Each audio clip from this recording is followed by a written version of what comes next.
किसी भी अच्छे शहर में रहना हर नागरिक का एक सपना होता है और इस सपने को साकार करने के लिए स्थानीय गवर्नमेंट, स्थानीय प्रशासन डीपी प्लान या दूसरे डेवलपमेंट प्लान के तहत उन्हें इस सपने को पूरा करने की कोशिश करते हैं। लेकिन अकोला में शिवसेना जो उद्धव बाला साहब ठाकरे गुट है, उनका ये मानना है कि लोगों का ये ख्वाब अब ख्वाब ही बनकर रह जाएगा, क्योंकि जो सरकार ने या प्रशासन ने जो नए चीज़ें लाई है वो कहीं ना कहीं उसको नुकसान पहुंचा रहा है। तो क्या है पूरा मामला, इस पर बातचीत करने के लिए हमारे साथ शिवसेना की राजेश मिश्रा यानी कि पूर्व नगर सेवक हमारे साथ है। सर, आपने दो मुद्दे इसमें रखा है। एक तो ये कि जो डीपी प्लान आया है वो डीपी प्लान के अंदर कहीं लोगों का मतलब आरक्षण के कारण उनका प्लॉट जा सकता है। दूसरा ये कि रिवर बेड का जो क्रॉसिंग लाइन है उसकी वजह से भी कई लोगों की ज़मीनें जा रही है। तो क्या है मतलब, मुझे ये बताइए रिवर बेड का कि जिस तरह से ब्लू लाइन और रेड लाइन आपने बात की, वो क्या प्रकरण है? अकोला महानगर पालिका अकोला शहर के अंदर जो मोरना नदी है उसके दोनों तरफ से लोगों की बस्ती है और वहाँ पर एक्चुअल डेवलपमेंट चालू है। यानी लोगों का जो शहर के जो लोग हैं उनका जो विकास, अभी लोगों का जो कल है जाने का, लोग उधर ही जा रहे हैं, उधर विकास काम चालू है। लेकिन क्या हुआ कि जो इरिगेशन डिपार्टमेंट है, इन्होंने अभी क्या किया कि एक ब्लू लाइन का उन्होंने डाला। ब्लू लाइन ऐसी डाला उन्होंने कि जहाँ पर पूर्व संरक्षण भिन्न है, जहाँ कभी पूर का पानी आया ही नहीं।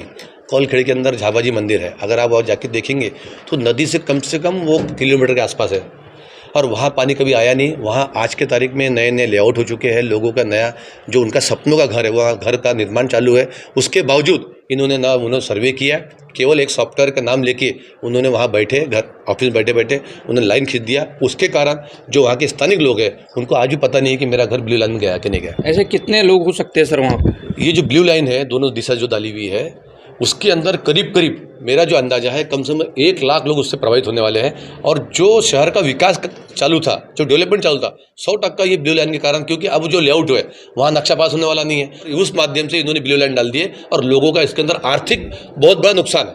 अच्छा, दूसरा जैसे आपने बात की है कि आरक्षण, जैसे किसी प्लॉट को लेकर महानगर पालिका आरक्षण लगा रही है, तो इसमें क्या है मतलब आपको क्यों डाउट्स लगता है उसमें? एक्चुअल 20 साल पहले जब डीपी तैयार हुआ था अकोला शहर का, तो करीब उसमें 300-350 आरक्षण डाले गए थे। मेरा महानगर पालिका को प्रश्न है कि 300-350 जो आरक्षण हमने गांव के डेवलपमेंट के लिए डाले थे, तो आपने ऐसा कौन सा आरक्षण डेवलप किया महानगर पालिका ने? ये मेरा सवाल है। एक भी उन्होंने आरक्षण डेवलपमेंट नहीं किया। आज 20 साल के बाद में जो लोगों के प्लॉट में आरक्षण है, आज वो जो जगह है वो जीरो हो चुका है। आज उनको ना आप डेवलपमेंट कर सकते।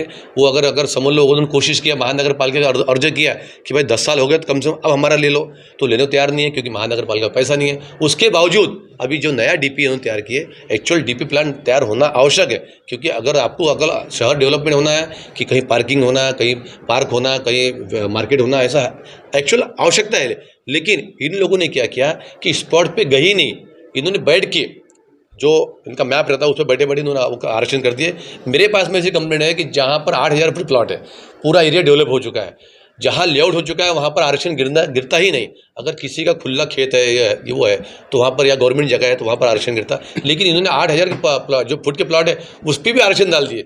जहाँ पहले आरक्षण था और जो कुछ जगह बाकी थी उसमें भी और आरक्षण डाल दिए। इसका मतलब वो आदमी जिंदा रहना कि नहीं रहना, क्योंकि आपकी परिस्थिति नहीं। एक तो फिर आप वो आरक्षण जो आपने जहाँ डाले वो आप उनको एक्वायर करो, एक्वायर करने के लिए आप तैयार नहीं है। तो सर, इसमें 23 फेब तक के जो है तो ऑब्जेक्शन डालने की अनुमति है मतलब पब्लिक को। मतलब शिवसेना की ओर से इस मामले में आपका अगला कदम क्या हो सकता है? 23 तारीख अंतिम तारीख है और मेरी जो माहिती है अकोला शहर के अंदर जो लोग, हम लोग इसमें राजकारण में रहने बाद में हमको पता नहीं है अभी कहाँ आरक्षण गलत तरीके से डाली गई है। कुछ चीज़ हमारे कान पे आ रही। अभी भी अकोला शहर के जो वासी है उनको पता नहीं है कि हमारे प्लॉट में आरक्षण है कि नहीं है, क्योंकि ऑब्जेक्शन डालना जरूरी है। ऑब्जेक्शन डालेंगे तो ही उस पर कल सुनवाई होंगी। लेकिन हमको पता है कि यहाँ कोई सुनवाई होने वाली नहीं है। इसके पीछे रैकेट है, आरक्षण डालना और कुछ दलाल शहर के अंदर घूम रहे, उनके माध्यम से आरक्षण निकालना, ये इसके पीछे रैकेट है। इसमें कोई दो मत नहीं है। लेकिन मैंने कल आयुक्त मैडम से बात किया, मैडम आप हमको कम से कम इसमें 6 महीने का समय और दीजिए। 6 महीने का नहीं होता तो कम से कम 3 महीने समय दे दिए। और जो नियम है आर्टिकल 26 के अनुसार वो हमने उनको वो भी व्हाट्सअप किया हुआ है कि मैडम ये नियम के अनुसार हमको समय मिल सकता, क्योंकि 10 लाख के अंदर हमारी आबादी है तो 6 महीने हम लोग बढ़ा सकते हैं। तो मैडम ने कहा कि मैंने महाजन साहब की तरफ भेजी हूँ और उसका अभी तक रिप्लाई हमको आया नहीं। 23 तारीख को अंतिम तारीख है, मंगलवार को ये विषय में हम निवेदन देने वाले हैं। हमसे बातचीत करने के लिए धन्यवाद। तो ये थे जिस तरह से शहर के लिए डीपी प्लान तैयार किया जा रहा है या दूसरे जो मसाइल है उसको लेकर शिवसेना कहीं ना कहीं आक्रामक भी नज़र आ रही है, लेकिन ज़रूरत इस बात की है कि शहर के जो नागरिक है वो इस डीपी प्लान को लेकर जागरूकता दिखाए, वो अपने प्लॉटों और अपनी ज़मीनों को लेकर हरकत में आए। अगर उन्हें लगता है कि इस पर आरक्षण डाला गया है तो वो ऑब्जेक्शन 23 तारीख तक पहले डाल सकते हैं, ताकि किसी न किसी सूरत में उनका ये प्लॉट बच सकता है। विदर्भ संवाद न्यूज़ के लिए अकोला से रिजवान खान।